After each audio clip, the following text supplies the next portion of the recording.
Can I have your attention, please? We'll be starting up shortly. Excuse me.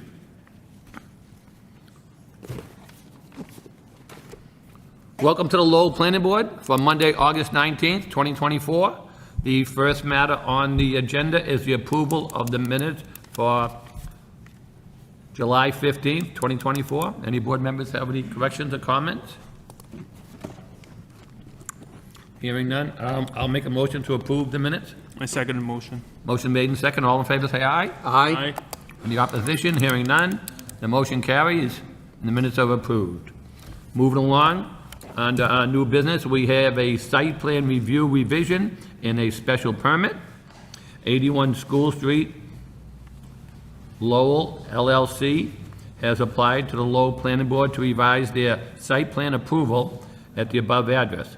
The applicant determined the existing structure on the site is structurally unsound and is seeking to construct 2 duplexes on the property totaling 4 units. The subject property is located in the traditional multi-family zoning district. The proposal requires site plan approval and a special permit. May we hear from the applicant, please? Good evening, Mr. Chairman, members of the board. Kenneth Lanier, Cornerstone Land Associates, representing the applicant this evening. As you had stated, we're before you tonight for a, site plan revision application as well as an updated special permit application. If you may recall, we were before this board for this particular property at 81 School Street to originally approve a 3-unit townhouse building at the rear of the parcel, and the anticipation with myself and my partners was we were going to retain the existing single-family home. That home was going to be renovated, and ultimately we were going to end up with the 4 units on the property. Upon purchase of the dwelling, myself, structural engineer, contractors, we went into the existing structure. We started to open up the ceiling, the holes in the walls, the basement, review for the structural stability of that particular existing single-family home, and we found that it was not Sorry. That's okay. Let me shut It was that not economically feasible to try and rehab that structure. So in turn, we have chosen to actually demolish that structure. It would be more expensive to try to rehab it than it would be to tear it down and build a new duplex dwelling in its place. So as a result of that research and analysis on that building, I went back to the drawing board on the plans per se and proposed 2 duplex dwellings on the parcel. The rear units will be a duplex similarly located to where the triplex was going to be located, and the new duplex in the front where the existing single family will actually be offset from the street approximately, sorry, I'm getting old here, I got to put the glasses on, 15 feet on the for the front yard. And as I believe that Mr. Fischette had stated, our anticipation is to have that building turned sideways. We will be utilizing a front facade. If I could just bring this up to the front.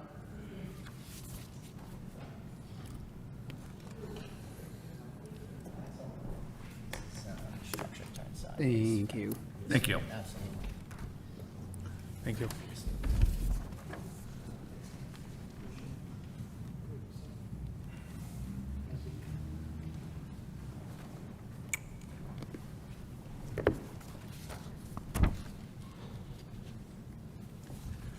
Mr. Chairman, from experience with dealing with buildings that have been placed on the side, I know we've similarly did a project on Rock Street where this was a very similar facade.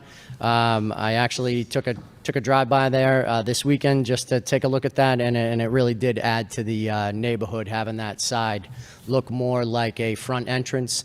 It will be a faux entrance. There won't actually be a door on that side of the structure itself, but it will appear as though there is an entry door with windows, making it appear like it's more of a front facade as opposed to just a barren side facade of a structure. The parcel itself, I think we upgraded with this design. I know it was a little tight trying to keep that existing single-family home. We did have two driveway entrances on the original special permit approval. With this new proposal, we were actually able to eliminate all of the driveway entrances except for the one that will gain access to these 4 units. We've also been able to relocate that driveway entrance farther up the hill on School Street so that we have even more sight distance from the intersection with Middlesex and School, where the Franciscan Center is there. In addition, we've also provided the necessary drainage and obtained the stormwater permit from the City of Lowell Stormwater Department. The application was also, I believe, reviewed by the traffic engineer, and also was stated that she was in favor of the relocation of the driveway to the southern portion of the lot, farther up the hill. And we hope that the board feels as though that although this is a revised project from the original approved special permit, we hope that the board feels that this is a better project as we do. I'd be glad to answer any questions at this time. Okay, thank you. At this point in time, I'll turn the meeting over to the public. Anybody here this evening like to speak in favor of this project? Anybody in favor? In favor? In favor? Hearing none. Anybody like to speak in opposition? Just come to the microphone, please, sir. State your name and address for the record, please. Walter McGrail. I'm the owner of 89 School Street, which is right next door. Back when we first came before this board and the zoning board, we had a couple of questions that seemed to be resolved. We still want to raise it because it wasn't raised with this board initially. The question that came to our minds initially was, there's a high level of traffic in that area first thing in the morning and later in the afternoon. The question rolled around, how will traffic and how will emergency vehicles work together to get to that property? The fire department on Branch Street would be coming down School Street heading toward Pawtucket, trying to make a left-hand turn to get into that property. The driveway as it exists right now is probably not a driveway that's going to be moved further up the hill. It's as far up the hill as it can get. If anything, it might be widened by going down the hill when that particular building is removed. A fire truck coming from Pawtucketville is going to be coming up and over the Pawtucket Bridge, coming through the intersection at Pawtucket and School Street. And then the swing to turn right, I mean, you know, I don't know how, I didn't see the new updated print, but the swing right, when a line of traffic is present, it's going to be a difficult swing for a fire truck, let alone emergency vehicles. We had also asked at one point, was a traffic study done? We didn't get any information on that. We also got information that we requested on a traffic count. We didn't get that. Now, I'm not thoroughly opposed to the project. I've met with these two gentlemen. I've had nice conversations with them. But the idea is, when you put in a new project like this into a congested neighborhood with high, intense traffic, we want to see that it's done well. So the whole point of this conversation is, one of the questions is, the front building that will take the place of the building that's being torn down, the front door will be facing maybe up the hill as I see it. The back side of the building, where there'll be 2 decks, will be facing the Pawtucket Street side.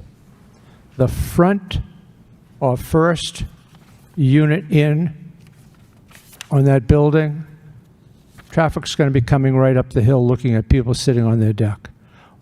What's the rationale for not turning the property to have it front on School Street and have it look as if it's a building that has the driveways, in the back rather than on the side and what have you? So I'm taking a look at it from a congestion point of view, an access point of view for emergency vehicles. I'm taking a look at it from the aesthetic point of view, and that's my point. Thank you. Thank you, sir.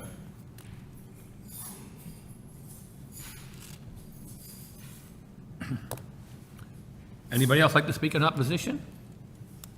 In opposition? In opposition? That part of the hearing is closed. So we did receive comments from staff, and one of them was from the fire department. And the fire department, as long as the fire department access remains adequate, there's no issue. And they said normally access requires 20 feet wide road to the rear of the property. The applicant may need to have a sweep path analysis to determine our ability to access that.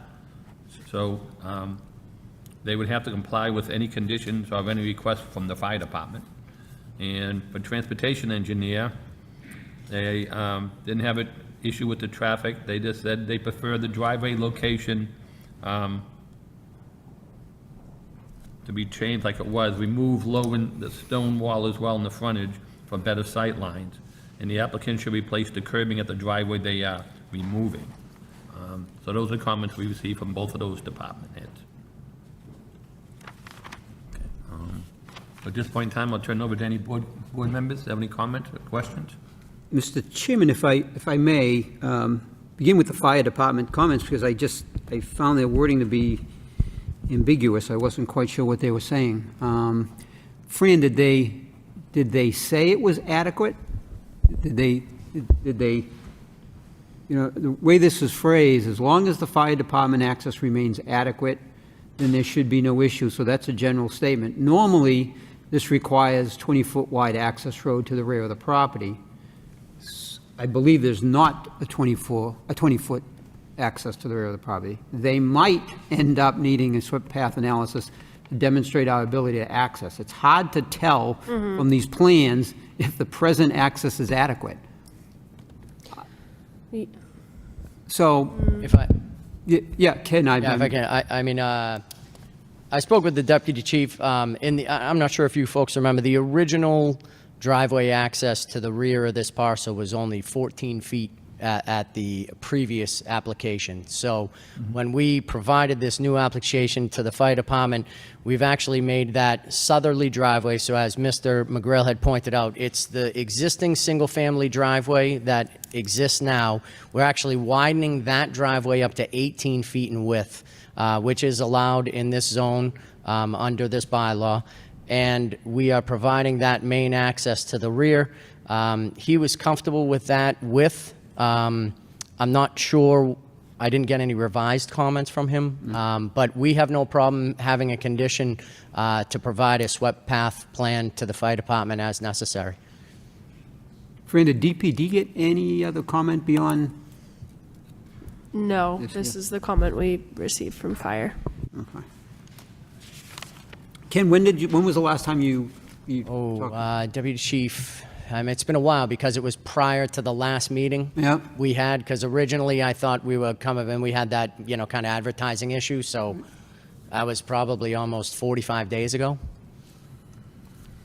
And I didn't receive any additional comments. I was more along the lines of asking him if he had a concern with the driveway, and he said as long as there was access and you felt as though you could get us a swept path to gain access from the driveway, from the road, we're fine with it, is what pretty much I took out of the conversation. And again, I don't have a problem providing that for them. I'm confident that we have the correct access. I did speak with the traffic engineer, again, prior to the last meeting. She was comfortable with it. We did increase it 4 feet wider than the previous application, where if you recall, the fire department did issue that he had no problems with that driveway access. And in my opinion, as well as Mr. McGrail's and the traffic engineer, that driveway was in a little bit more of a difficult location. Agreed, yeah. No, and I think that the traffic engineer was commenting more on the location of the driveway for access. Correct. And that it was safe and not necessarily fire access. No, I agree. Yeah. Yep, I was just saying, she agreed that this was a much better location, and personally, as well as I do. Right, it's further away from the intersection. And Absolutely. Yep, absolutely makes more sense. I agree. Appreciate you, I wish you would have provided these plans to DPD prior to the, Oh, all right. prior to the meeting, the elevations, because. I mean, typically, we work with DPD on the site plans, on the architecturals anyways. I believe they have to sign off on the building permit prior to us getting that issued as well. So our goal would be to work with DPD, as well as the neighbors that are here this evening, just to ensure that everybody's comfortable with the facade. Yeah, well, the idea is that we're the approving authority, Ken, and we would have liked to have had the comments from DPD, and then we would have made the approval. So I that's- apologize, Mr. Frechette. You've been here enough. All right. So, okay, again, it was a fairly substantial change from the last proposal because you had to take down unfortunately, you have to take down the existing structure. So from that perspective, I think we have some positive things that going on here. I think there's more landscaping available, That is which is good. I don't believe a revised landscaping plan was provided. I know DPD was looking for that, but did I, The landscaping. once again, did I miss that? Nope, we were going to work with the DPD to provide the necessary landscaping when we got to that portion. We had provided bushes and trees, but mostly we're going to keep the existing trees that are along the rear of the parcel. They already provide a buffer to the folks on Wanna-Lancet. Right. We do have trees that exist along the northern border, which again are remaining. There's only really, Mr. Frechette, just that one large tree that has to come down where that original driveway was going to be, but now it will be the, I guess you would call it the rear, really the front facade, but the rear corner of Unit 1. Yep, no, but I think would have been helpful for me anyways, is where now you have the offset, because the existing structure is right on the street. So yeah, now you have the offset, and you're going off at an angle, so there's just more opportunity to create some landscaping there, and I think you're going to have the detention pond, or I'm sorry, the Yep, so that's a bioretention cell there, Yeah, Mr. yeah. Frechette, so that always gets vegetated with bioretention plants. So there'll be a nice kind of vegetated area in that front corner now where the existing house sits right up on the roadway. Right. We'll have grass and then that vegetated bioretention cell there. Okay, see what my colleagues have to say, Kay, because I think it would have been appropriate where we, I understand. we determined at the last meeting that it wasn't properly posted based on the revisions to the That is plan. correct. And the whole idea was to get the revisions before this meeting, so, thank you. Thank you, Mr. Chairman. Thank you, Mr. Bichette. Caleb, any questions, comments? So I concur with member Frechette that I think from how I read the fire department comments that probably looking at a sweep path analysis, and I acknowledge what the neighbor is saying, and I would like to see a sweep path analysis done on both sides of School Street, and like how the fire truck may turn from both directions into the driveway, and that might help the fire department determine whether, the curb radius, for example, will be adequate. So, so I'll be supporting such a condition. Thank you. And secondly, I think maybe a question on, you mentioned about the retention basin with plants, and how about the right side of that walkway? Are you going to plant trees or something, maybe shielding some of the, maybe for privacy, but also like headlights, like glare at night from School Street to the Unit 1 stack and also the rear side of it? That back area, I don't know if you can see, we do have the retaining wall that is still going to remain. So that retaining wall is about 3.5 feet in that general location. We're going to tie that retaining wall into the side of Unit 1. So the top of that area was just going to be remaining grass. Okay, and I'm looking at the plan right now. So is that the black line, 142? Is that where? Yep, so right as you can see, about just beyond halfway down Unit 1, as you're heading down towards Middlesex, there's that double line that heads out to the street, kind of off at an angle. That is a retaining wall. Oh, I see.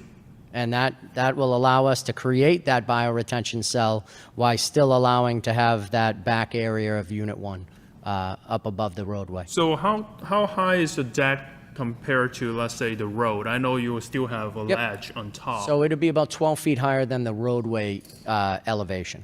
So would the neighbors concerned about people driving up, are they going to see the deck very prominently? That first unit, one, that deck would be visible from the road, but again, it's now probably 25 feet back off the road because we put it on the inside of the unit rather than the street side of the unit. And again, it is set back, beyond that retaining wall. So as you're driving up that hill, you're really looking at that retaining wall. You can obviously see the back of all the homes as you're driving up that road. So there will be some visual ability to see that deck, absolutely. Oh, okay, I understand that. But are there going to be any, say, hedges or some shrubs on top of that? I hadn't planned on putting any in that Okay. location. I almost wanted them to be able to see that view going down towards the bridge, give them that feel like they'll be able to Okay. see at an angle from those two decks beyond the old Pawtuckettville Pharmacy, that view towards the bridge and the back of the old, I keep calling it the Franciscan Center, but I Okay. know that's not right. Well, What yeah, is it? next to the bridge is the Franco. Franco, American that is School, the right? old Franco-American, yes.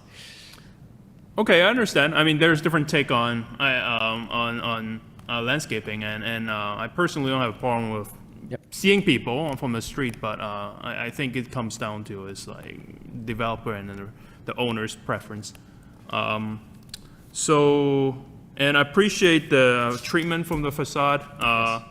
Again, I think you understand how the board have reviewed the past projects, so appreciate that. And I think otherwise it's a good project. I recognize the traffic engineer's comment about liking the current location of the driveway. So I just think that we need to make sure the fire department is on board as well. Absolutely.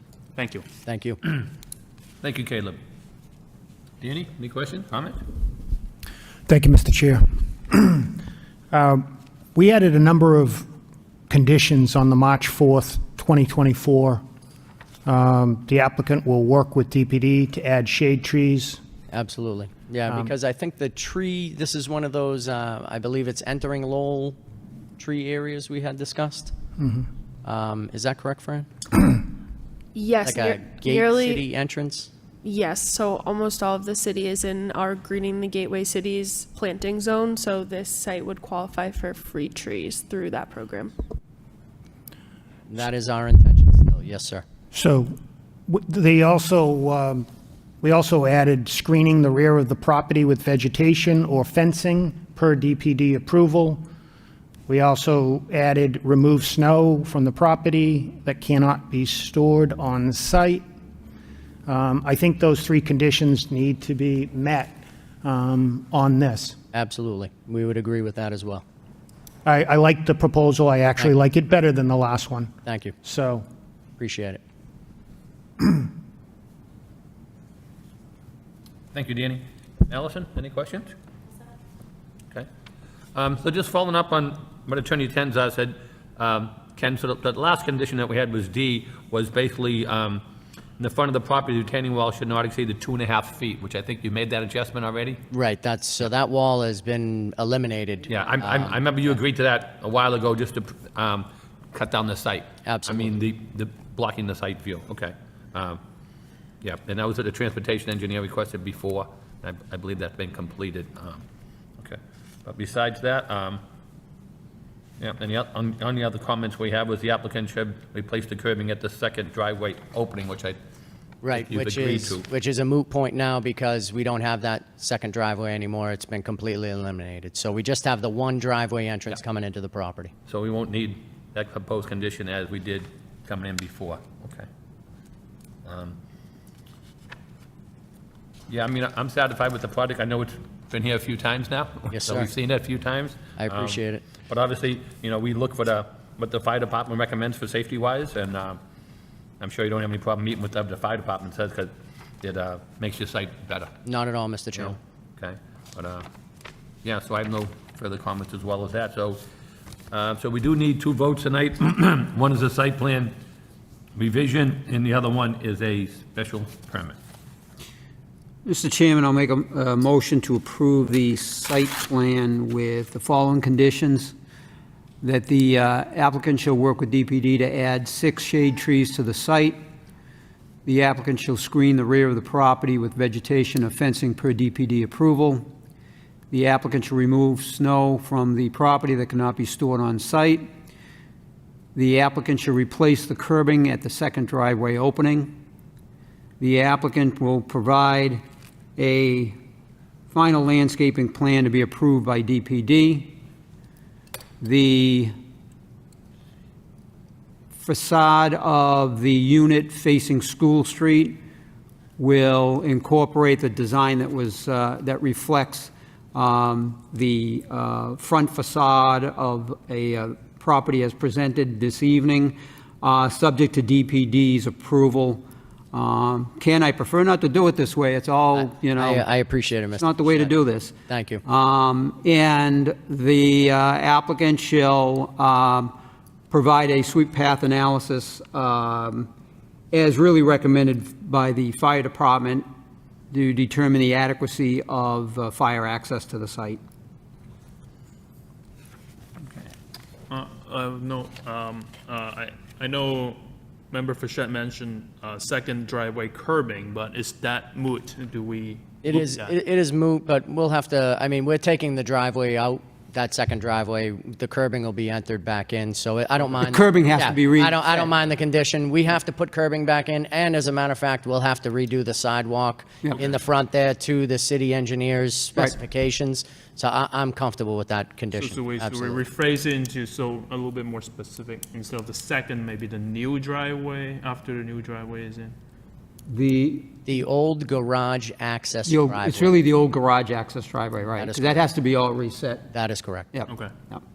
There is, let's put it this way, there's curving he has to replace. Yes, sir. 100%. So do you want to put that in the condition for the curbing? Yes, Jerry? yes. Yeah. As determined by the city's engineer. Correct. Engineering department, how that, we'll leave it at that. Okay, so the curbing Yep. to be replaced as considered by the city engineer? As directed by the Okay. city's engineers. Yep.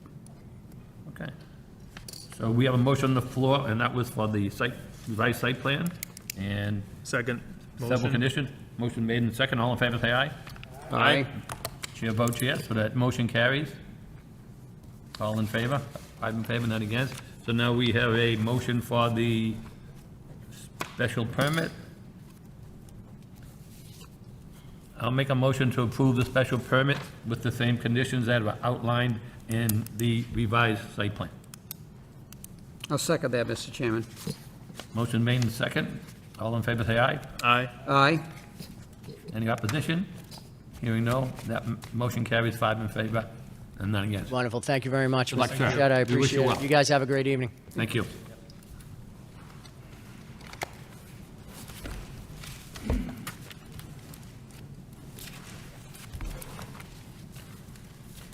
Okay, moving along on the agenda, next matter is a site plan review and special permit for 20 Favor Street. The Lowell Planning Board will have a public hearing to hear all interested persons relative to an application by Summer Favor LLC to convert the existing building to a 12-unit residential building. The subject property is located in the traditional multifamily zoning district. The proposal requires site plan review approval from the planning board per section 11.4 for development with greater than 3 residential units, and special permit approval from the planning board per section 8.1 for conversion of an historic building to contain 12 residential units. May we hear from the applicant, please?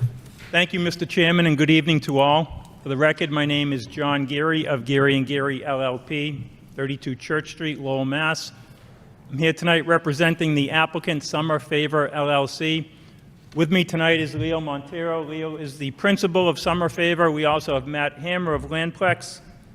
As the chairman mentioned, we're here tonight seeking site plan review pursuant to Section 11.4 of the city zoning ordinance, as well as a special permit pursuant to Section 8.1. In order, in order to convert this historic building located at 20 Favor Street into a multifamily residential property consisting of 12 residential units. 20 Favor Street consists of approximately 8,500 square feet of land with an existing two-story school building located on that property. When Leo purchased the property back on May 29th, the property was in the state of disrepair and had been vacant for several years. Property is located in the traditional multifamily zoning district within the city. The building was constructed in 1890 and was designed by the architectural firm of Merrill and Cutler, which is the same firm that designed this City Hall building and several other buildings within the city that have historic value. In advance of tonight's hearing, we have provided the board with the site plan, the floor plans and elevations, the transportation demand management plan, and the landscape plan as well. I've also provided the application and my narrative, which go into great detail as to how this proposal meets the criteria for site plan review and issuance of the special permit. Nonetheless, I'll take a few minutes. I'll summarize the project for the board. We'll hear from Matt with regard to the plans. And Leo is also here to answer any questions or address any concerns that the board may have as we work through the application. So Leo should be a familiar face to this board. He has redeveloped several properties in the city that I would identify as rescue properties. The end result of the redevelopment of those rescue properties has been spectacular in terms of the reinvigorating of those buildings into the neighborhoods that they are a part of. This proposal will be no different. Leo purchased this property from the city, as I said, back on May 29th in response to a request for proposal from the city of Lowell. Leo's response to the RFP specifically noted that he would be seeking density of up to 14 units. The city team that vetted and awarded the grant or the award to the bid to Leo clearly agreed with the density that we were proposing tonight. The neighborhood that the property lies within is a very, very rough neighborhood at this point in time. It's across the street from the South Common Park. It's about 800 feet from the Gallagher Transportational Terminal. It's just behind the Appleton Street corridor, and it lies just outside of the newly created TOD overlay district. I would suggest that not including this property in the TOD district was probably an oversight, considering the size of the building in relation to the lot size and the fact that really the only redevelopment potential for this building is multifamily housing. But it's not in that zone, so we're here tonight seeking a special permit in addition to the site plan review. Prior to the property being purchased by Leo, there had been forced entry into the building. The property had been being used for all kinds of illicit purposes. Since Leo purchased the property, he has worked with the city to secure the site. He has started his clean out of the property, which is very much underway, and presently the site is more secure and cleaner than it has been at any time in the last several years. As I mentioned, we are proposing 12 units. 11 of those units will be two-bedroom units, and there'll be one one-bedroom unit. The basement level will consist of three two-bedroom units ranging in size from 809 square feet to 990 square feet. The first and second floors will consist of a total of 6 units ranging in size from 594 square feet to 1,058 square feet. 2 of those units will be townhouse-style units that span the first and second floor.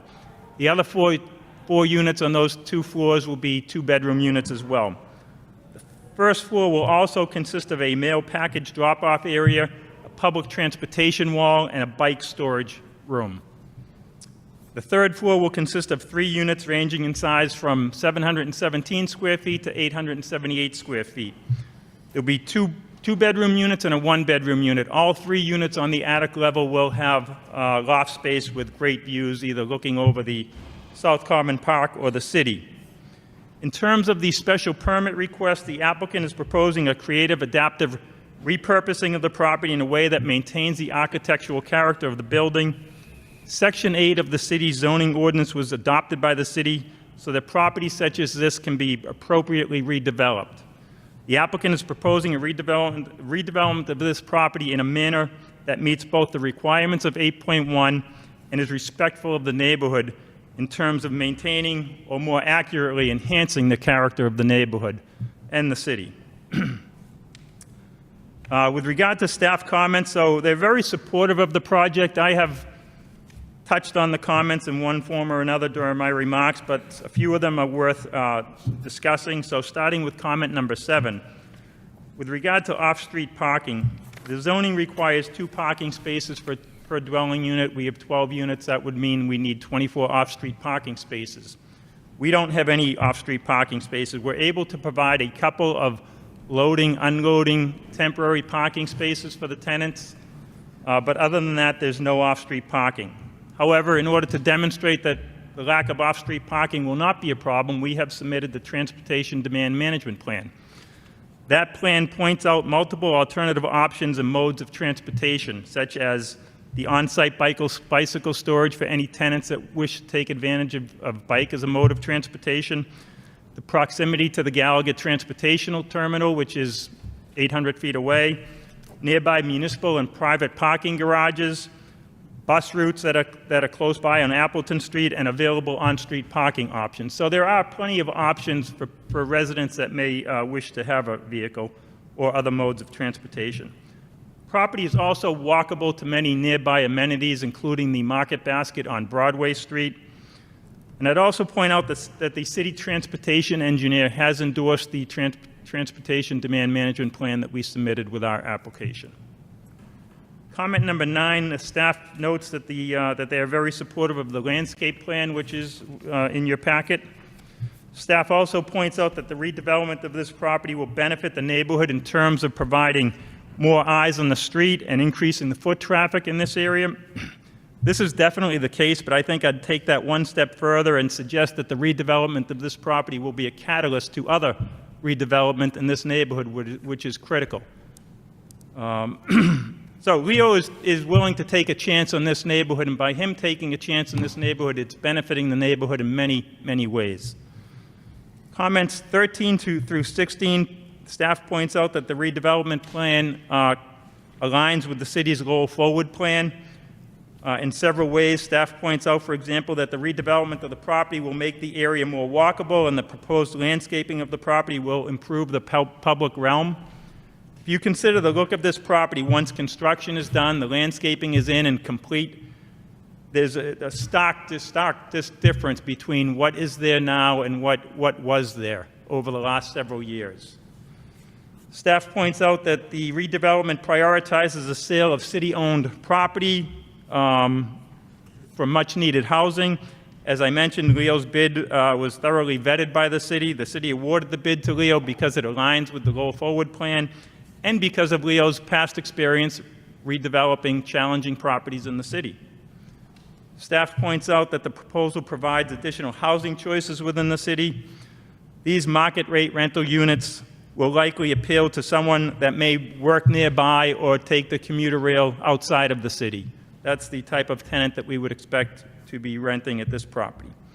Staff points out that the development will serve to improve the walkability between the Gallagher Transportational Terminal and downtown. Again, we would expect the typical resident may not have that much of a need for a car and will certainly be taking advantage of the walkability of the area. And finally, within the comments, the Economic Development Director for the city wholeheartedly supports the proposal and encourages the boards to approve any permitting required to make this project happen. In terms of other permitting required for the proposal, we were before the Zoning Board of Appeals last Monday evening requesting relief pursuant to 8.1 for lack of lot area per dwelling unit, usable open space per dwelling unit, and lack of off-street parking. That board voted unanimously to grant the relief requested so that this project can happen. So with that, I'll turn the presentation over to Matt so he can review the plans for everybody's benefit.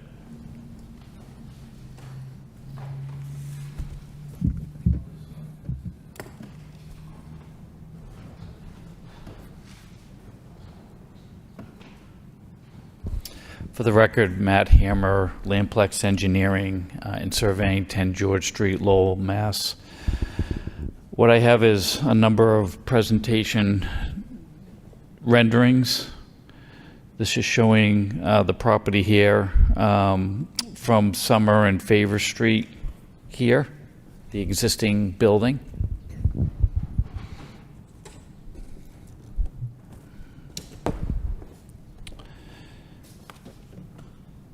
Here's a side view of the existing building with the proposed landscaping from Summer Street. Building here, obviously, and the proposed landscaping with amenities with the wrought iron fencing and the masonry work.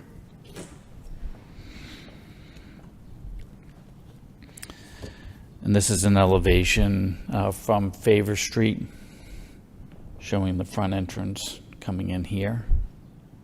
And then this here is the temporary drop-off area. So people can load things into their vehicles and take things out of their vehicle with approximately a 20-minute sign for that purpose. It also is good for delivery vehicles. Also for dropping things off and picking things up, and for short visits from contractors and guests as well, coming to drop somebody off before they go and park their vehicle. And all the landscaping shown on all of these renderings are representative of the landscaping plan.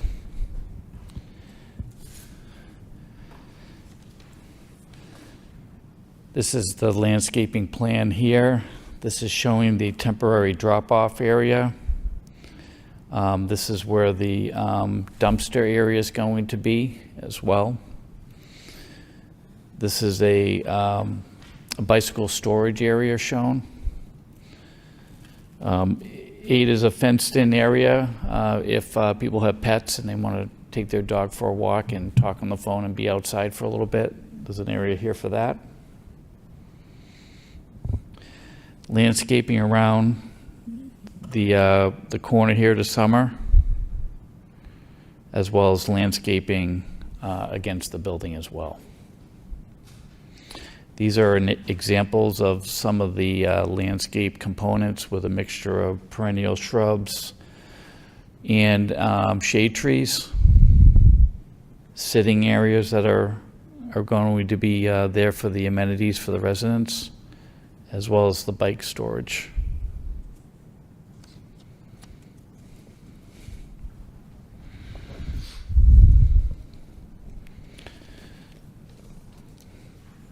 And this here is a detailed of those assigned areas with the legend for all the different types of shrubs and trees.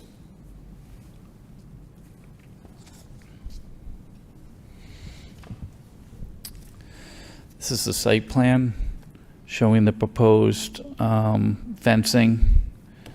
There's going to be a lot of bituminous area being removed to accommodate all those exterior improvements. And maintaining the same roofed entranceway to get into what we call the first floor unit. And then this is the temporary drop-off area over here.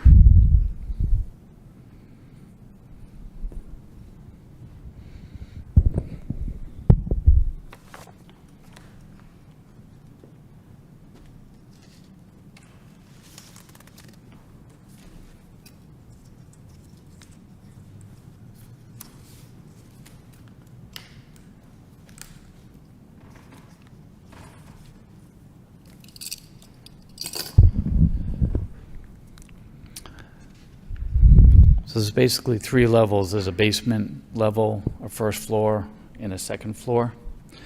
As you notice on the basement level, there's a lot of existing light that gets into the basement area around the perimeter of the building, shown here with these architectural windows elements that bring in a lot of quality light to the basement.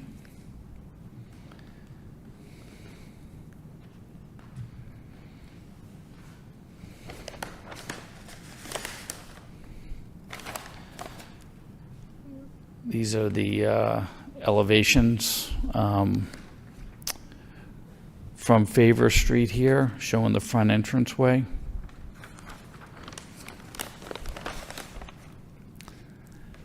This is the rear elevation of the building.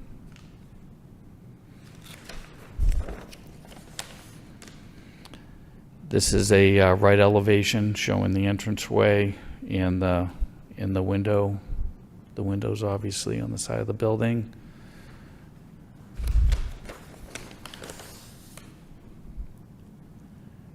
And this is the left elevation.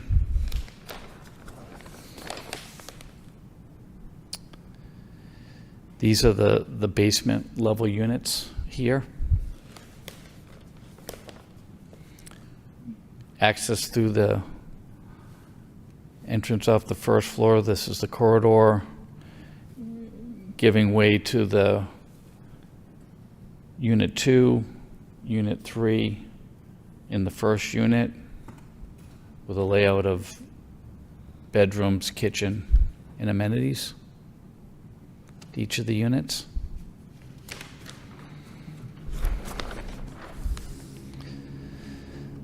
This is the entranceway from Favor Street with a corridor accessing the units here, as well as an additional bike storage area.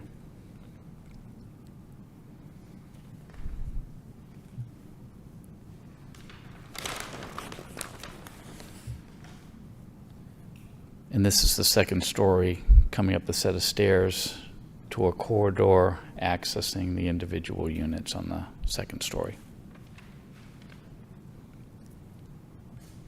And I can answer any questions from the board while I'm here, or we can turn it over to Attorney Geary. Thank you, Matt. So in summary, the proposal satisfies the goals of 8.1 by allowing the property to be repurposed, redeveloped into multifamily residential housing.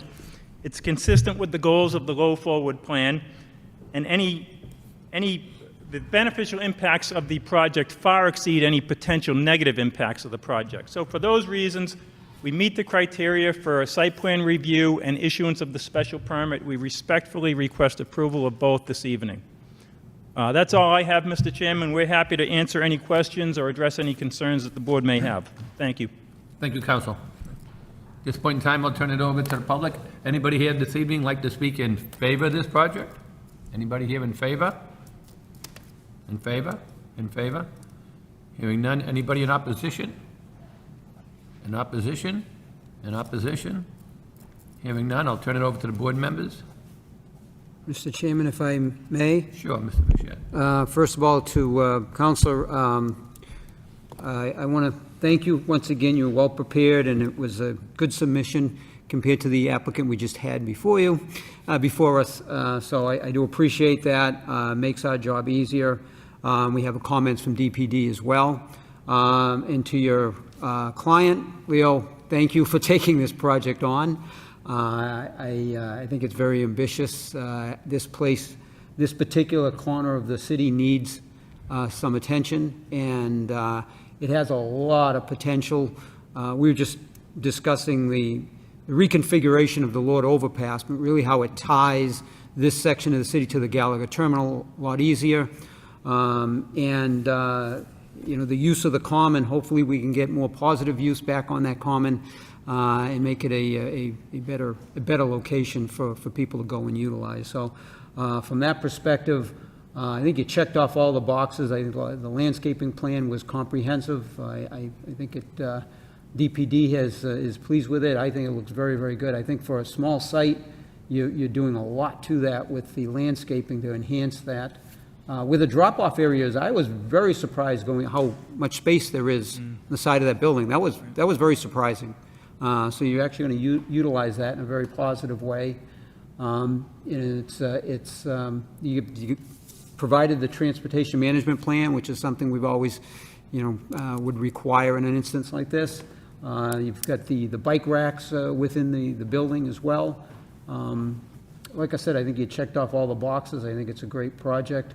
I think it's ambitious. Again, I thank the client profusely for taking this on, because just driving up there and seeing the activity around there could deter somebody from putting some dollars into that. I mean, that's what we lose sight of. I mean, somebody's taking a chance on this with their livelihood, and it's a location that needs some attention, but not everybody would want to take their resources and put it there. So once again, I'm very pleased with the application, Mr. Chairman.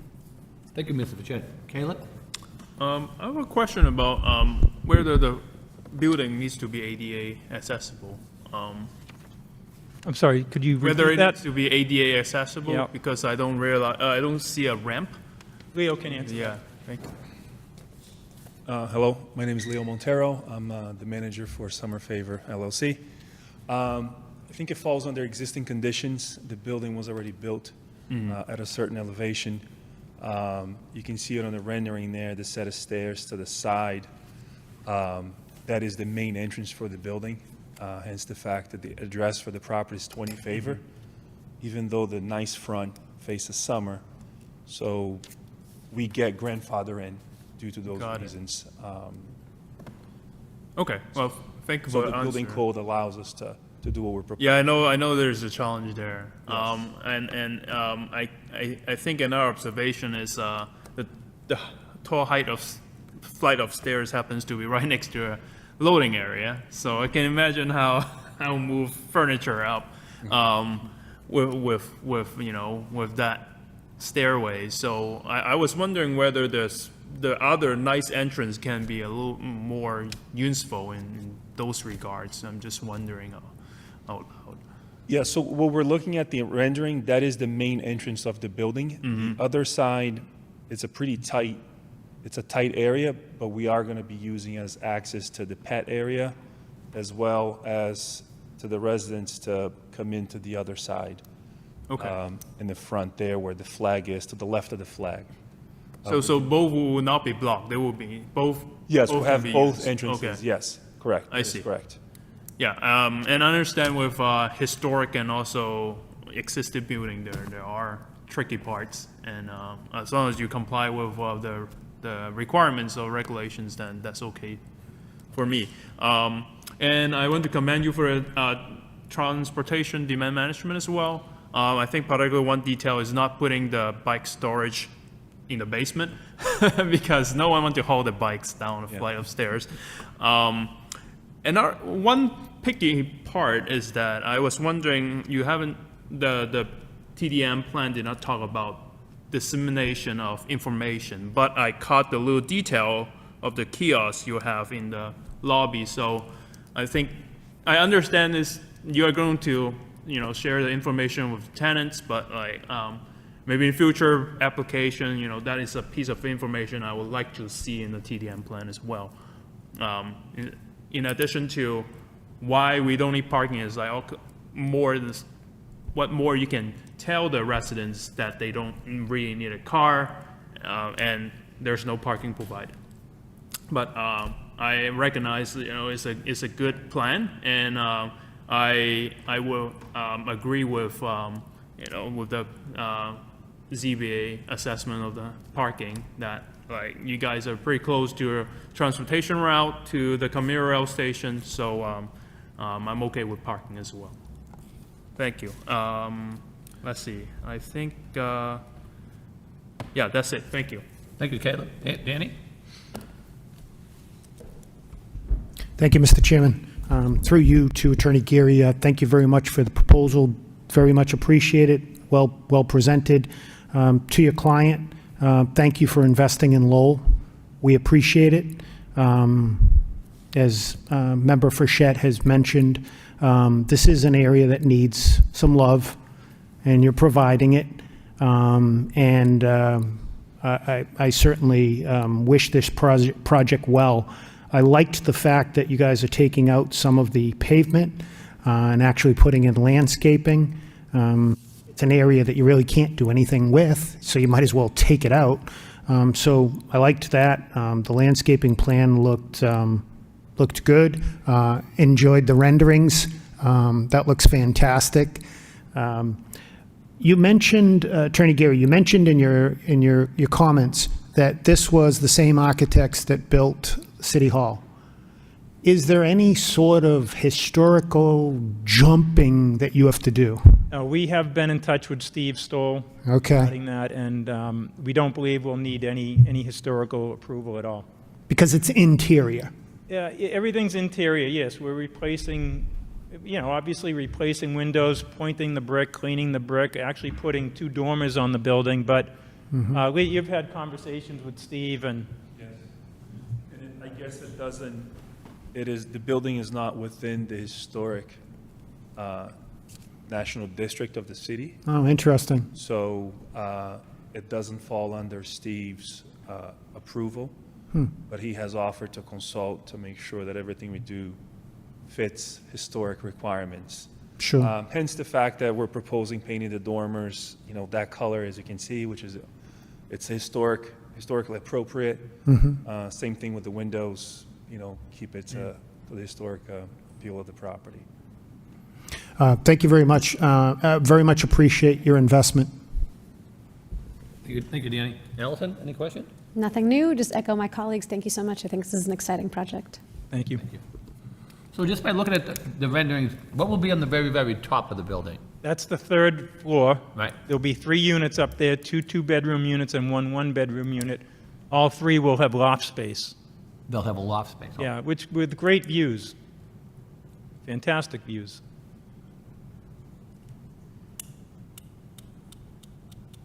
So most of your views will be out, I know you can see down through the South Common.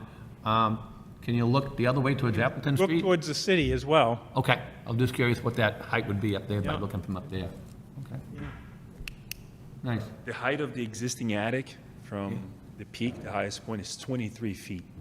Oh, okay. It's sizable. It's a sizable structure, so we are proposing to develop that. We are adding dormers. I'm in the process of working out the final engineering. It's possible, it's doable, but we are adding 3 new dormers in order to make it fully usable to add the new units as well. Okay. So when you're on Favor Street, looking at, what's it, the Elliott Church, do you have much of a view there, or is that too high as well? Yeah, so that's the dormers on the left, those 2 windows on the orange box. Yep. That's facing the church. Okay. The 2 existing dormers, the gray dormers in the front, Right. those round windows, they'll actually be living rooms. Okay. So their living rooms, they're going to see those round windows. Oh, nice. Make them operable, but it sees South Commons. Oh, yeah. Overlooks South Commons. Yeah, they can look all the way to the Yes. connector and, Correct. And the new dormers are where the bedroom windows are, so then we build it per the egress nice. requirements of the building code. it looks good. I wish you well. That's, it's a nice building you got there. I've been up there a couple times to look at it, and now to see what you're really doing to it. I know, how you've been cleaning up lately, seeing what the work's been doing on site, but I think it's going to come out really nice. I wish you very well. It's a nice-looking project. First when I was looking at it, when looking at the ZBA requirements, we need 4,000 square feet, you're less than 1,000, but then when you break it all down and look at all the amenities around it, and, historic building, keeping the historic building, and with that traffic demand plan, where everything is all close right there with the South Common for your open space, your transportation is right there. It really meets that whole criteria of the 8.1 when you go right through the does. list. It does, and hopefully it really is a catalyst for other development in the neighborhood, because that's what we need. Yeah. Someone has to jumpstart it, and it's always tough to Yeah. be the first one. Leo's willing to take that chance. Yeah. Okay, well, thank you very much. Thank you. So we need 2 votes this evening, one for the site plan and one for a special permit. Mr. Chairman, I'll make a motion to approve the site plan, just incorporating the conditions from the ZBA. Motion's on the floor for approval. I second the motion. Motion second by Caleb. All in favor, say aye. Aye. Aye. Aye. Chair votes yes. Any opposition? Hearing none, the site plan is approved. 5 in favor, none against. And for the special permit, I'll make a motion to approve with the same conditions as the site plan, which would be the conditions approved by the ZBA. Second, Mr. Chairman. Motion made and second. All in favor, say aye. Aye. Aye. Chair votes yes, as indicated. The motion carries 5 in favor, none against. We wish you well. Good luck. Thank you. Thank you all for your time. You're welcome. Thank you. Yeah, the top part kind was nice, huh? It's gonna look good. Yeah. You see, you can look it out that way.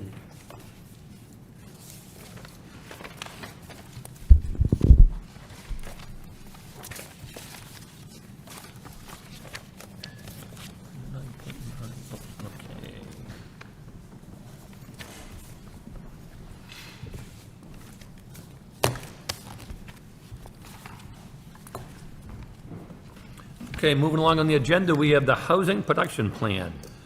The planning board shall review and vote to adopt Lowell's first housing production plan. Hello, good evening. My name is Giovanni Baez-Rose. I'm the Assistant City Manager and Director of Planning. I'm here tonight to basically introduce our friends at NEMCOG, the Northern Middlesex Council of Governments, who we've been working very closely with on the creation of a housing production plan. This board has already seen our Lowell Forward Master Plan, and I'm sure you are well aware that large portions of that plan address the need for additional housing here in the city. So we worked on a sort of parallel track with NEMCOG on the creation of this housing master plan. We have reached the point where we're ready to present it to the public, and so I'm going to actually hand it over to Jenny Wright, the director of NEMCOG. Thank you.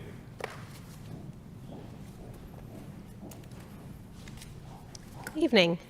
Welcome. Thank you. Thank you so much, Giovanni. Good evening, Mr. Chair and members of the board and members of the public who are watching and listening. I'm Jenny Wright. I'm the Executive Director at the Northern Middlesex Council of Governments, and we're very pleased to be presenting the Housing Production Plan to you tonight, hopefully for your adoption and for some discussion as well. This has been what I think has really been a great pleasure working with the city and the community through a very engaging process, also a very thoughtful process throughout. We have provided you with, in fact, a very in-depth analysis as well as very detailed strategies, which I think is representative of a very robust community engagement process and also really close working relationship with the city as well as staff on very realistic actions to both improve the city's housing policy, but also improve actions and outcomes. So really tonight, we're going to hear mostly from my colleague, Chris Hayes, who is the Housing and Economic Development Manager at NEMCOG, who is going to present really everything about the housing production plan process and hopefully lead to some good dialogue with you if you have questions, at which point I will return at the end to answer any questions. Thank you so much. Chris. Thank you, Jenny, and thanks. Excuse me. Thank you. Okay. Thank you, Jenny, and thank you, members of the Planning Board. I am Chris Hayes, Housing and Economic Development Program Manager at NIMCOG. And do I just kind of go next slide when we need the next slide?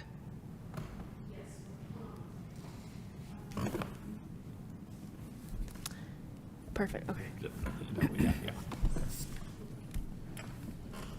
Okay, we're good. So first of all, for those who don't know what Northern Middlesex Council of Governments is, we're a regional planning agency, and every town and city in Massachusetts is a member of a regional planning agency, and we happen to be Lowell's and the surrounding communities. And we are guided by an 18-member board, including a chief elected official and a planning board member from each community. And the way I like to describe NIMCOG is that we are a consultant that works for almost for free or for reduced rates, because we really are at the service of our member communities and guided by our member communities. And the city of Lowell we were really delighted, in fact, that the city of Lowell asked us to assist with the housing production plan that we were able to provide through the district local technical assistance program at basically no cost. Next slide. And tonight, hopefully in the next 10 minutes, if I'm on track, I'll talk about what the Homes and Housing Plan is, what it aims to achieve, some of the key strategies involved. There's 42 strategies, and I'll just talk about a couple of them, the highest level ones, and then really what comes next for the housing plan. But to start out, the housing production plan, which we're calling the Homes and Housing Plan, it's really an opportunity to gather input from across the city, all types of people, all types of residents and community members, and build consensus on both tackling the challenges, but also utilizing opportunities. The plan isn't just for the city of Lowell. It really helps to align the efforts of internal city departments, state agencies, community-based organizations, and private developers that might want to build housing in the city. We heard about how the last project aligned with Lowell Forward. That's kind of what we want, is for developers to see what they need to do to align to the city's goals. And it also gives the city preferred status for some certain state grants. To conform to the guidelines set forth by the state, a housing production plan does need certain elements. It needs a comprehensive needs assessment that includes projections, analysis, what resources the city has, and constraints and limitations on housing. It needs, at the very least, a quantitative goal of number of subsidized income-restricted units, although this plan does go beyond that, diving into market rate units, diving into different zoning strategies and other broad goals it hopes to achieve. It also requires implementation strategies, including desired attributes, specific locations, potential zoning changes, regional collaborations, and so you'll see all of those elements in the housing production plan. And a housing production plan is a 5-year plan. So although Lowell Forward is a 10-year plan, and this does look for, or longer than that, and this does look forward, it's a 20-year plan, but this looks forward, but it also really should be revisited every 5 years as the housing needs change, as projections change, and it's designed to be able to be updated every 5 years. But it really is an element of Lowell Forward. The housing data, the public input, the analysis, that was gathered by both teams, shared, and went into the production of both documents. And the goals and the strategies are more or less identical in each document. Lowell Forward just goes more into depth in explaining these strategies, and it also has a number of additional strategies beyond the ones highlighted in Lowell Forward. And we really wanted to highlight what we heard from the public, because that was really what guided the goals and vision of the document. And first and foremost, we did hear pride in all neighborhoods of the city. But housing affordability was among the highest concerns, and that was even before the housing production plan was started. Housing affordability was one of, I think, the 2 highest concerns expressed in Lowell Forward visioning. When we did a survey and we received more than 850 responses, more than half of the renters who live in Lowell said that they had a challenge of rent being too costly. But also a majority of respondents that live in Lowell supported strategies such as allowing housing near commercial centers and denser housing near the neighborhood centers in each of the neighborhoods. But the other thing that we heard throughout in the survey and in other outreach methods, better communication and inclusive engagement was an utmost concern for housing. And we heard that. We did, in collaboration with the Lowell Forward team and the City of Lowell, 68 focus groups or key informant interviews. We had one of the 4 citywide meetings was specifically about homes and housing, and that had more than 60 attendees, and as I mentioned, 850 survey responses specifically about homes and housing. I also want to really thank the members. There were 13 members of the Community Advisory Committee representing different types and different perspectives of folks. That was a subcommittee of the Lowell Forward Committee. We also had a public comment period, received more than 20 comments, and we did draft edits that are incorporated into the document that you see before you. And we did advertise it through mailing lists, social media, direct invites. We did our best to get the word out and get input and engagement in. And just as an example, We've got a map of how folks at that public meeting put stickers on a map showing where they thought housing development could occur.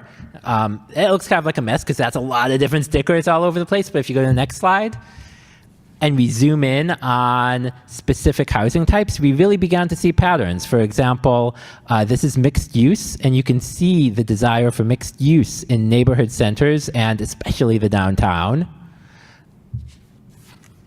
And then when we looked at multifamily, we saw a desire for multifamily right adjacent to those neighborhood centers.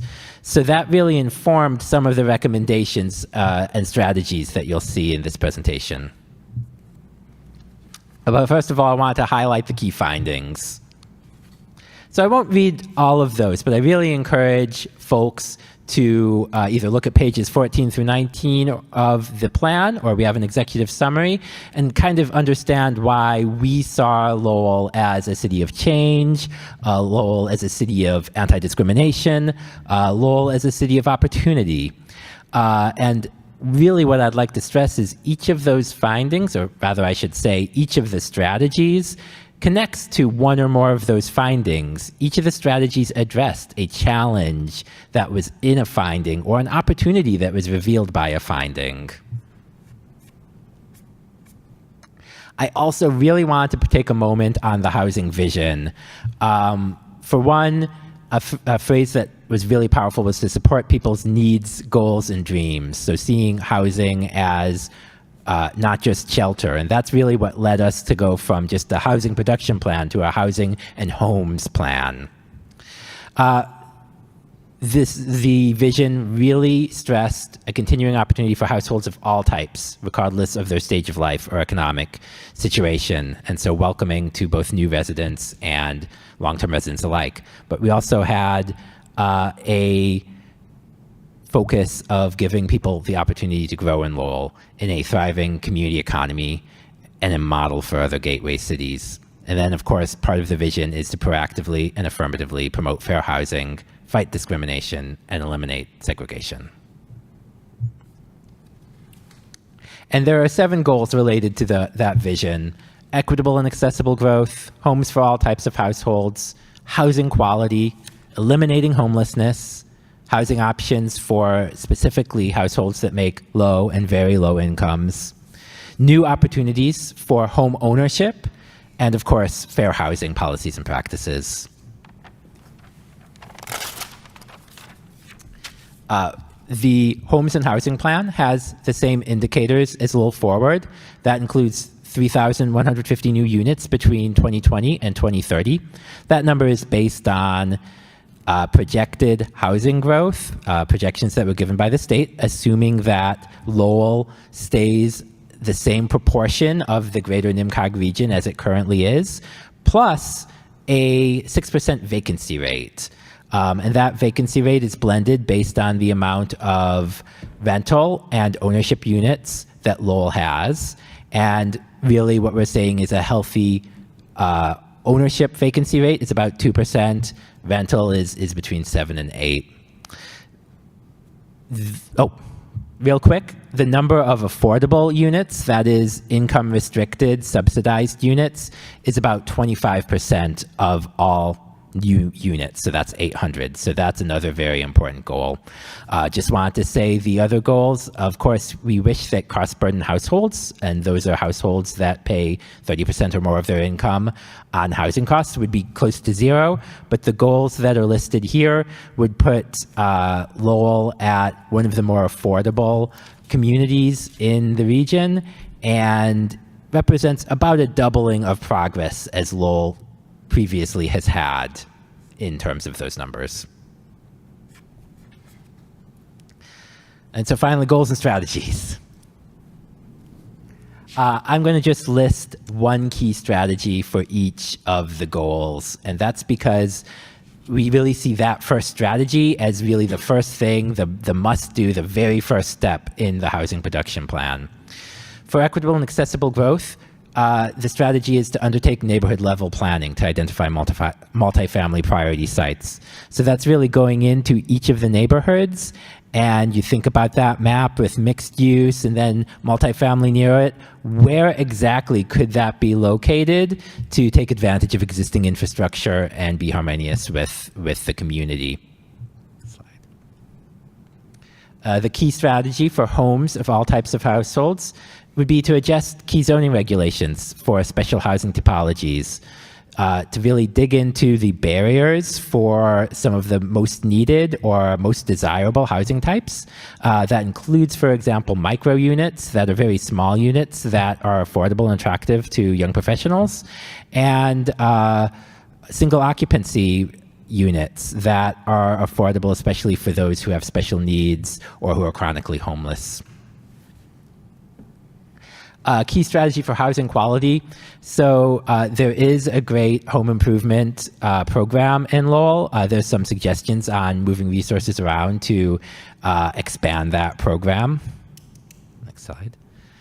I did lie. There's 2 strategies for eliminating homelessness because that's really, really important. So 2 strategies.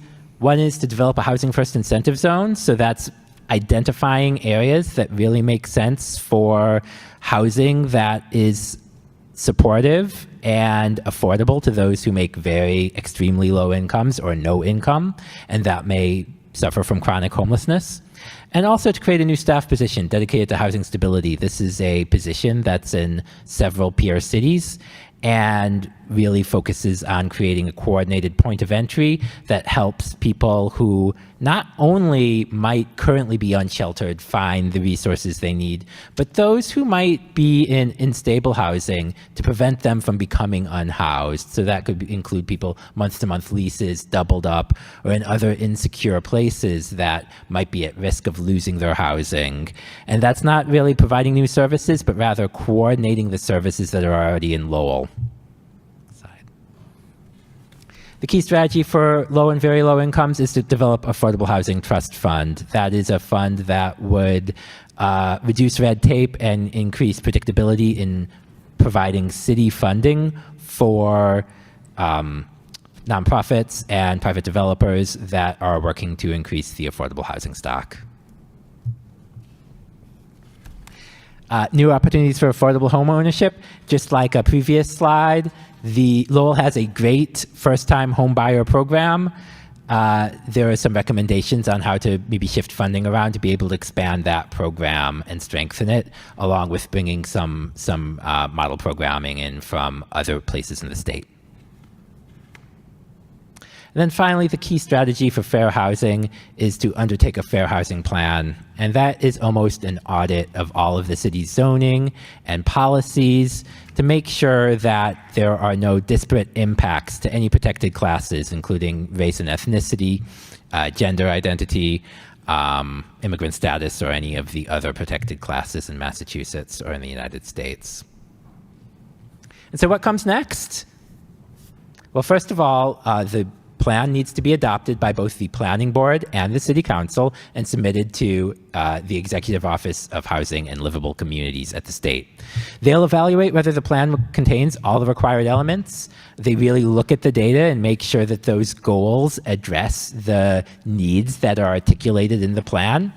And then within 90 days, EOHLC will produce a finding whether there needs to be any edits to the plan or whether it can be approved as written. But then what comes after approval? And this is almost the most important part, more important than everything that's come before it. And the city manager's office, city staff, planning board, and city council are all important partners in implementation of the plan. And if you look, there's a matrix that indicates city steward and partners, and the planning board is listed as a partner for many, many zoning actions that are listed in the plan. Of course, the plan doesn't, there's additional steps that are needed before those recommendations can happen, including studies or including drafting zoning, perhaps community processes, depending on the suggested strategy. But I also wanted to kind of end on offering our support we welcome requests for technical assistance, including guidance or identifying and applying for funding and other support.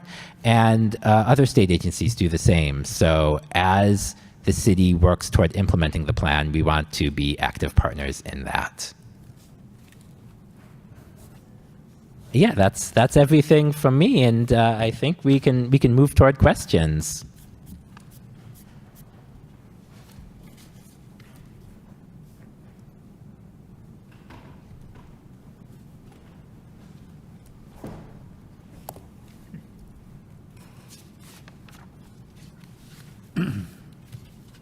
Any of the planning board members have any questions, comments? Mr. Fischett, we'll start with you. Mr. Chairman, Since I saw your picture in here. just a comment. I did spend, I was part of the 13-member committee and worked closely with NEMCOG and Chris and Fran, and I think I made just about every meeting, Fran, pretty much. So it was quite a process, and they did incorporate, as part of the Lowell Master Plan, Lowell Forward Plan, the evening on housing was really spent really devoted to this plan. So it was appropriate. So part of that master plan process really drew this into it. And the people that were participating in the master plan process were also participating in this as well. So it maximized, I think, involvement at that level. And I know that as this plan moved forward, there was discussion on some issues that I think all parties involved took a look at it, and we were able to revise some portions of the plan. And you know, I having served on NEMCOG now for I think about 17 years, and seeing other housing production plans from other communities, I think for the city, this was City of Lowell was a major undertaking. I'm not sure if staff could have done this without the aid of NEMCOG and getting confirmation of that. So obviously they were a very important partner in this, and again, there's a lot of work to do going forward on this. And I think we may not all agree on every step that's going to go forward, but I think there's a lot of elements in this plan that will be helpful to the city, and really to help at the state level in achieving, in acquiring some funds and getting some assistance as well. So, my comment at this point, Mr. Chairman. Thank you, and thank you for your participation, Mr. Fischett. Any other board members have comments? Caleb, any questions? I have two questions. Maybe if Chris can explain a little bit about like the first housing zone, whether is it a zone as we understand a zoning district, or is it something different? And also maybe a little bit on like maybe explaining a little bit more what a fair housing plan entails.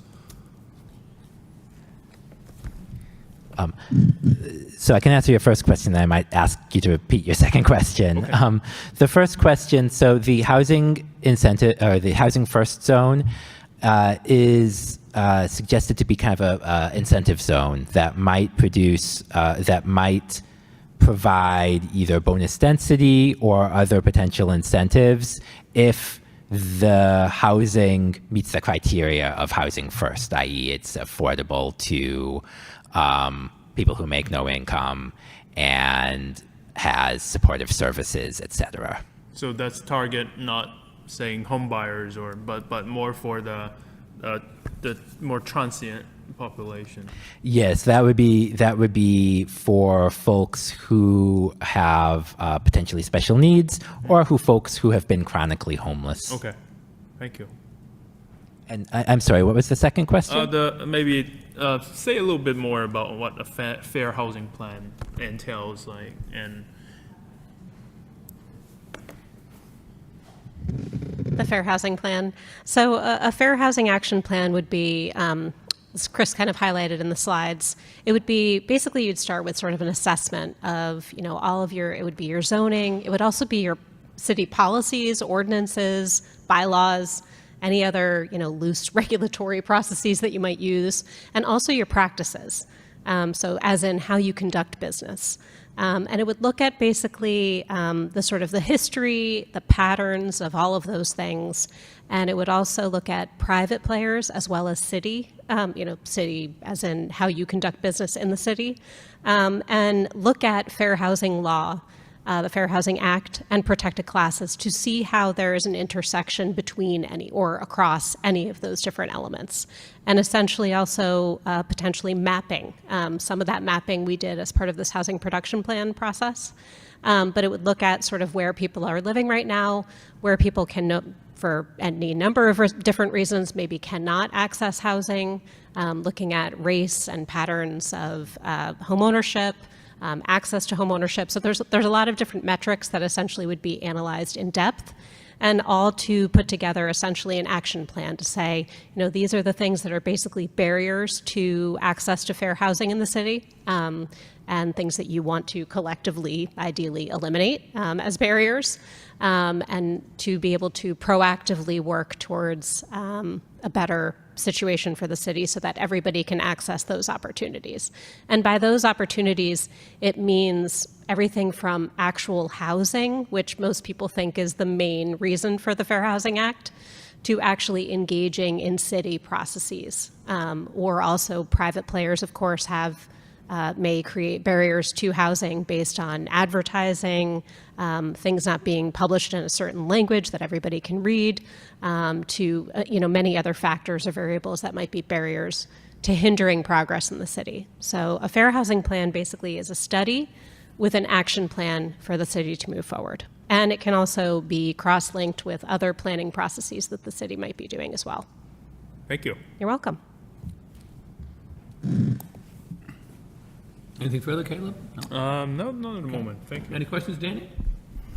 Thank you, Mr. Chairman. Through you to the presenters, I want to thank NIMCOG and DPD for all the work they've done.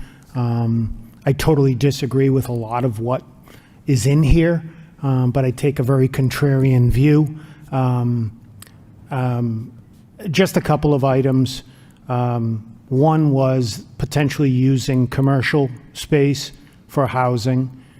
I think that's one of the biggest problems in Lowell is that we've used a lot of our industrial space for housing.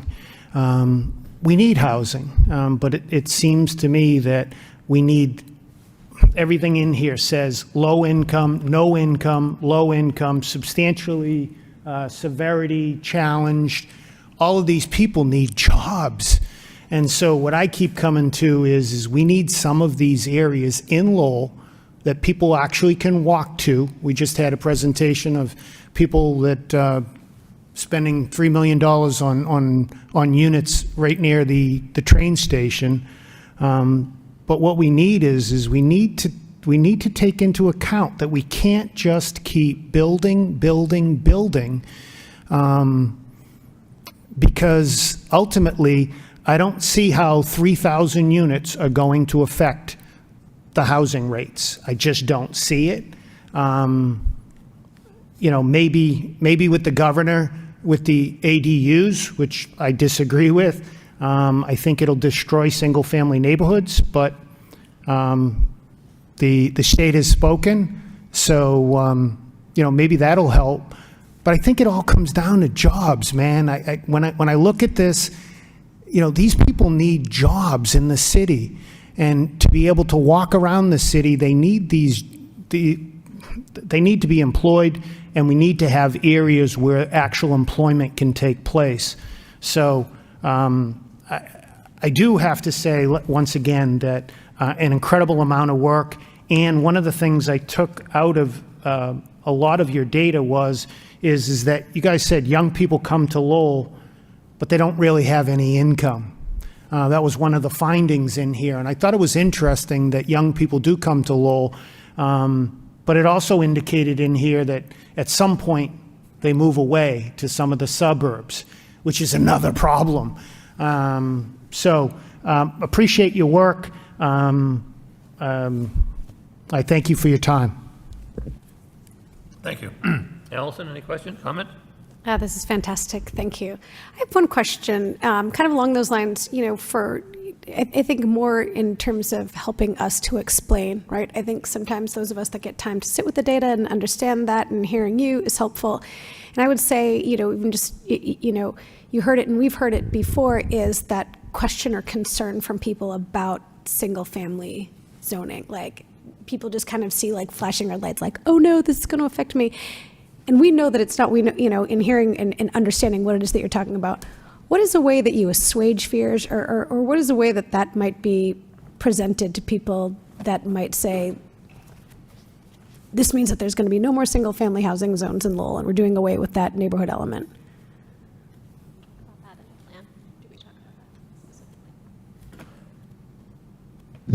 So I would say that the plan doesn't recommend doing away with single-family zoning districts. Yes, right.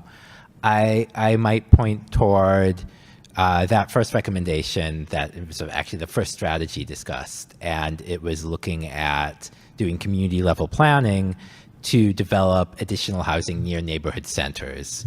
So, of course, during that planning, maybe some small amount of single-family does turn into duplexes or turn into something else. But what we heard from the public was that there was support for more multifamily near neighborhood centers in each of the neighborhoods. So that's probably the first thing I would point toward in terms of what the zoning vision is for the housing production plan. I would also say that traditionally the state does focus on affordable housing, subsidized housing, and the data does show a need for that in Lowell, that there is a large number of people that pay more than half their income on housing, and to meet that need would require additional subsidized housing. But that isn't necessarily no-income housing. There is a homelessness component to it, or an unhoused population component to it. But 80% AMI for, let's say, two working people working full-time with one child, they would fit under, working minimum wage, they would fit under the 80% AMI category. So part of that is recognizing that the housing costs don't really line up with the income of people who are working. So there's kind of, and then the final piece of it is providing access to those single-family neighborhoods. So there is home buyer things, and one thing we actually did hear that was a really interesting finding from the public was that folks that lived in Lowell's central neighborhoods wanted more ownership opportunities in those neighborhoods. They wanted to be able to see more ownership opportunities, let's say in the Acre or in Lower Centerville. Lower Highlands, for example. It's not really a Lower Centerville, but I think we can imagine. I'm from Lower Centerville, so I'd argue there is. Okay, I recently am as well, so I'm kind of wondering if I should use it as an example. But so there really is this recommendation to increase the amount of opportunities for first-time home buyers to buy a house in their own neighborhood, in the Acre, or in other places like that. So those are some of the things that you might want to raise when people are afraid about single-family housing and how the housing production plan intersects with that. Jenny, I don't know if you have any other suggestions? One very brief one, which is, a lot of your peer gateway cities actually are talking about ways to address sort of this, I would call it attention. I'm not sure that it is exactly attention, but there's a need to preserve, deal with housing stability, but also still create new opportunities. And that means increasing supply. And it can be challenging in certain communities to do that for a variety of reasons, whether you're a well-off community or you're in a community where you have maybe more limited resources. But one thing I wanted to mention is that in some of the other gateway cities, Brockton, Lynn, Salem, and Chelsea actually have all done recently housing production plans or other types of housing studies, fair housing plans, and other types of processes that I think are really good illustrations of both community engagement, ways to actually, have a more, a conversation that might seem to some to be contentious, but actually is really an opening for dialogue about something that people actually really want to talk about or that people might actually support. and that there's data that shows that it is actually supported. So I think that those are, just some suggestions in terms of looking at what other gateways are doing and what other communities, frankly, across the state are looking at is how do you balance both, preservation, housing stability, need to increase resources, and then of course also deal with production and the need for more supply. So. Well, I appreciate that. This is great. It truly is, no pun intended, but very forward thinking and important for Lowell and based on data and all good things. So thank you both so much.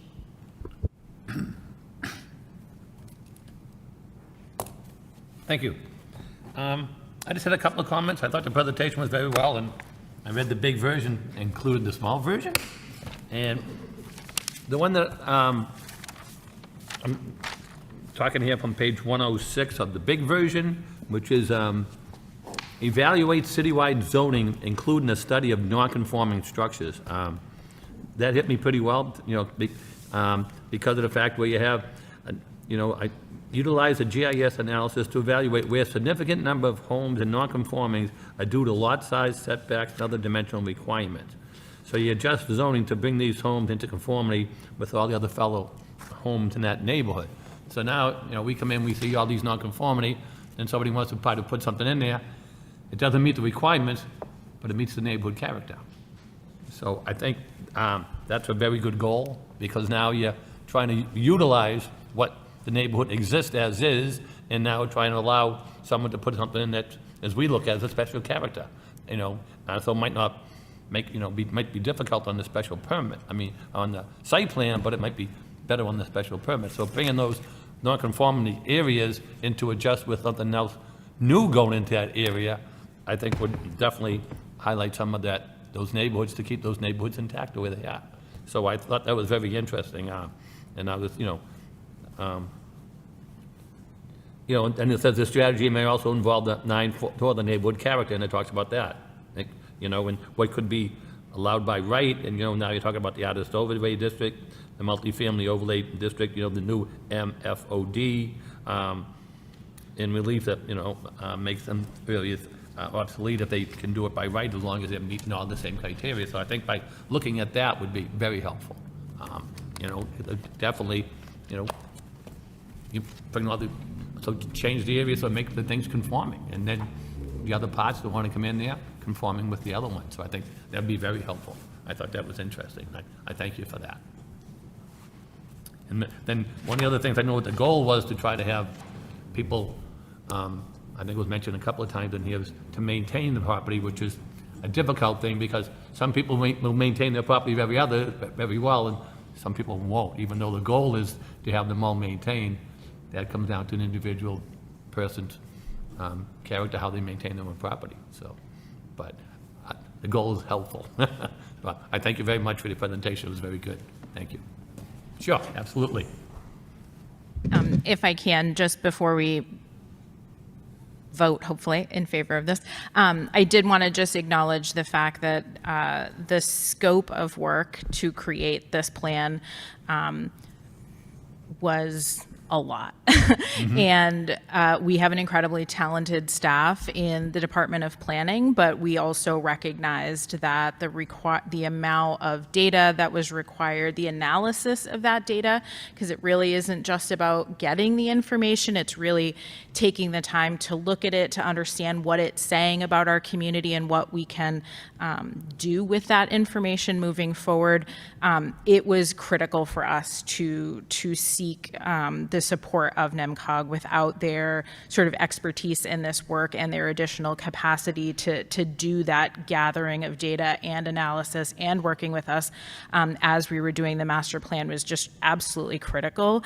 And it's something that, we could not have done in-house. And so it's exciting for me as the director of the department to be able to join you here today to kind of get to the place where we've achieved getting to this point in the plan. But I think I would be remiss in not sort of acknowledging just the magnitude of work that went into this, and the fact that, we do a lot of really good things in-house in DPD.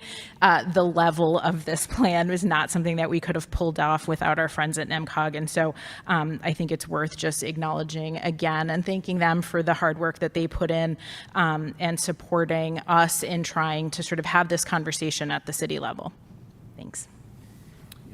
I appreciate that very much from NEMCOG. Before Jerry got on NEMCOG, I was on NEMCOG, and Beverly wasn't a director then, but Bob Flynn was the director before Beverly, and I was on before even Bob Flynn was on. And I think the guy's gentleman's name was Joe, I think it was Hammer, or before Bob, yeah, and he was leaving, and then he did the transition. But I know most all the meetings we went to, didn't really have much of the city of Lowell getting involved with NEMCOG. It was more the cities and towns. I mean, the towns around Lowell. And whenever we were meeting stuff, all the towns benefit from it, but Lowell never really stepped up and accepted, I mean, it wasn't like you weren't there for help, but it was nice to see that you put something like this together, and Lowell's getting the benefit of having a partnership with NEMCOG. And I know Jerry keeps an eye on both of you when he's doing that, so I know we're in good hands when it comes to that. So, and I know he put a lot of time into this, so again, I thank you very much. And I'm in favor of, obviously, adopting the housing production plan. So obviously, you need a vote from the board, correct? Okay, so what's the vote? I'll turn it over to Jerry, since he put all the work into it. Mr. Chairman, I'll make a motion that we adopt the housing production plan. I'll second the motion. All in favor, say aye. Aye. Any opposition? Hearing none, the plan is voted for unanimously. We wish you all good luck, and thank you very much for all your hard work and your presentation. Thank you very much. Thank you.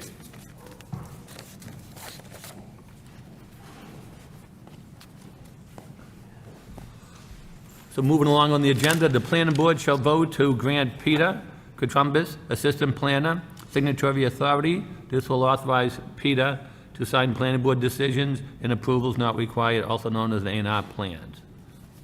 I'll make a motion to approve Peter to be a statutory authority. Second. Motion second, all in favor, say aye. Aye. Aye. The opposition, hearing none, that motion carries. Moving along, any further comments from any board members? Anybody have any updates? Mr. Chairman, I just, and I think Fran at some point will provide the conclusion on that, but I think we had probably the final meeting of the inclusionary zoning committee. Yes. And, obviously, I don't think it was the desired outcome, but it was based on economic conditions that they exist today. But I think there'll be a summary report. Fran, will that be distributed to this board here, or? Not sure yet. Yeah, maybe not. It's interesting, if you don't mind, Fran, I just give a little bit of an update, because one of the challenges, and it's kind of a conundrum, right? The presentation tonight was about how a lot of people in Lowell, one of the concerns was affordability in either rental units, especially the rental units.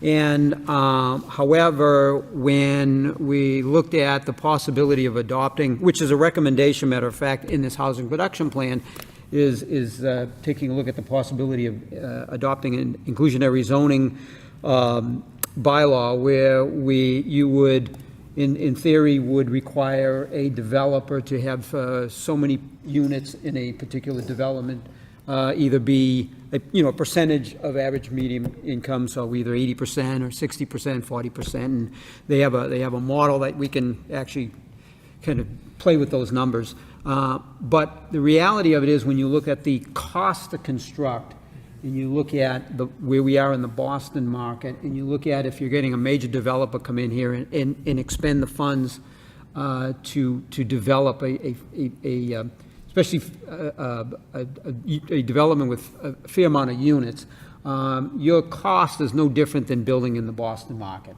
as far as all of your labor, your materials. And however, your return is our market rate rents in the city of Lowell, basically 80% AMI of, say, Boston, in the Boston statistical area. And so from that perspective, if you had that requirement of say, 60% AMI or even 80%, so many units, it'd probably be a deterrent for builders to actually want to build in the city of Lowell at this juncture. This is a snapshot. It's a point in time based on economic conditions. I think the way we concluded it is perhaps it'll be something that'll be revisited. There'll be a standing committee that will look at it, reassess it maybe annually or however that may be, that whatever is determined. But a lot of work went into that. RKG was the consulting firm. I'm very impressed with the individuals that we were working with. And it caused me to dig a little bit too with some of my colleagues in legal counsel that deals with subsidies, and really these only work with deep subsidies from in order to make the project viable. So, anyways, it was really it was a small committee, and I've been involved, Mr. Chairman, as you know, for the last couple of decades in so many committees. Probably one of the better working committees as far as what we really looked at. So.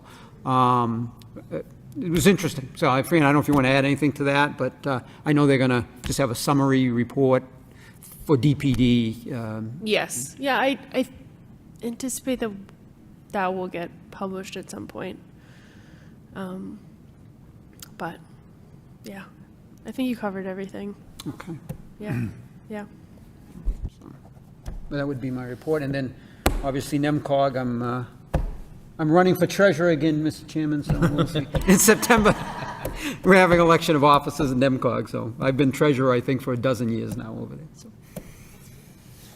And I guess I do have one thing to add. I wanted to shout out to Jerry for his participation in 3 subcommittees this past year: Lowell Forward, our housing subcommittee, and the inclusionary zoning technical advisory committee. He spent a lot of hours working on all 3 planning efforts, and I'm truly grateful for his commitment and insights.